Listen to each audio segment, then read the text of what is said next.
আমাদের তো বন্ধুরা লাঞ্চ হয়ে গেছে, আমরা লাঞ্চ করে চলে এসেছি। আর এরাও চুনচুনিরও কিন্তু লাঞ্চ হয়ে গেছে, ও আগে খায়। ও 12টা 12:30টার মধ্যে ওদেরকে খেতে দিতে হবে, নাহলে পাগল করে দেবে, পেছন পেছন ঘুরতেই থাকবে। ওরা ডিম দিয়ে খেয়েছে, আমাদের তো নিরামিষ পনির আর বড়া দিয়ে আমরা খেয়েছি। আমরা এখন শোবো। আর হচ্ছে ও শুতে চলে এসেছে, ওকে নিয়ে এসেছি শোয়ানোর জন্য, নাহলে সারা দুপুর টোটো করে ঘুরবে। আর বড় বড় সব বিড়ালগুলো আছে, দেখো না ওর মা কিরকম ঝগড়া করছে, শুনতে পাচ্ছ তোমরা? ওই দেখো কি ঝগড়া লেগেছে। আর এও পাগল হয়ে গেছে, ও যাবে ঝগড়া করতে, কিন্তু আমি তো যেতে দেবো না, একে তো আমাদের সাথে ঘুম পাড়াবো। আর চুনচুনি শোয়ার জায়গাটা কোথায় জানো তো?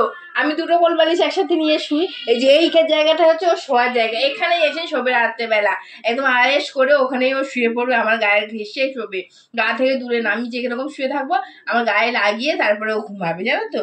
চুনচুনি চলো ঘুমিয়ে পড়ি আমরা, বাইরে চললে না দুপুরবেলা বড় বিড়াল এসে কামড়ে দেবে বাবা। এই যে নাকটা তো কোথা থেকে ছিঁড়ে এনেছো তুমি, তোমার সুন্দর মুখটা একদম বান্দর হয়ে গেছে। আমার ছেলের থেকেও বেশি প্রিয় আমার কাছে, কিন্তু সত্যি কথা এরা, জানো তো? এ তো বদমাশি করে, কিন্তু এরা খুব বোঝে, জানো তো? এরা মানুষের মনের কথা বুঝতে পারে, যখন মন খারাপ থাকে দেখলে কিন্তু বুঝতে পারে যে আমার মন খারাপ।